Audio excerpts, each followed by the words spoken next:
Guys welcome back to my channel. তো কেমন আছো তোমরা? সেটা কমেন্ট সেকশনে আমাকে জানিয়ে দিও। এই লকডাউনে অনেকেই ঘরে বসে আছো। তো আজকে একটা আমার চোখে একটু প্রবলেম হচ্ছে জন্য আমি চশমাটা পড়েছি। তো আজকে আমি আমার এই চ্যানেলের জন্য একটা মানে কি বলবো, আমার স্বপ্ন ছিল এটা কেনা, মানে খুবই স্বপ্ন ছিল এটা কেনা আমার, যে আমি এটা কিনবো, এটা ব্যবহার করবো। তো সেই জিনিসটা অনলাইনে অর্ডার দিয়েছিলাম, আজকে চলে এসেছে। আসার কথা ছিল পরশু, তো আজকে চলে এসেছে, তো ভালোই হয়েছে। তো সেটা হচ্ছে ট্রাইপড। আমার স্বপ্ন ছিল আমার এটা, সিরিয়াসলি এটা আমার স্বপ্ন ছিল।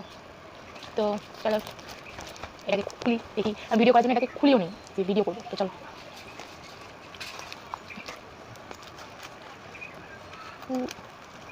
বাহ, কি টাইট।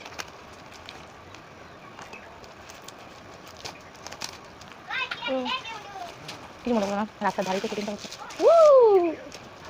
মা, এটা তো ইয়ে দেওয়ার কথা ছিল, কভার দেওয়ার কথা ছিল। কভার কই? এটা তো নাইনটাবি হচ্ছে না। কভার দেওয়ার কথা ছিল, কভার দেয়নি। This is not fair. বাবা দেয়াল দাঁড়ায় ছিল, কভার দেয়নি। What the hell. হ্যাঁ মামা, তো কিছু মনে করো না, ওটা আমার দিদি নিয়েছিল। তো দেখো, কিন্তু আমি তো back cover with back cover মানে ক্যারি কভার নাকি একটা বলে, ওইটা দিয়ে আমি অর্ডার করেছিলাম। তো এরকম আসলে কেন বুঝতে পারছি না আমি। তো যাই হোক দেখি। ফালতু আমার দিদি যদি জানতে পারে আমাকে খেয়ে শেষ করে দেবে, খেয়েই ফেলে দেবে আমাকে, সত্যি সিরিয়াসলি আমাকে খেয়ে ফেলে দেবে জানতে পারে। তো কোনো মানে হয় এগুলোর? ভাবতেই পারছি না আমি, এরকম কোনো মানে হয় না।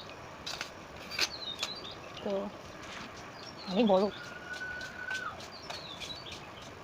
তাই রাস্তায় লোকজন যাচ্ছে, একটু মনে করো না।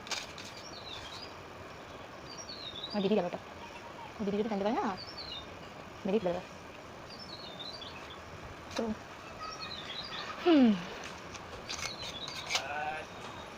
ঠিক আছে।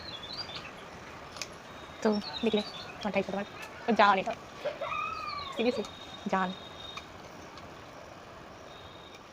অনেক বড়। হ্যাঁ।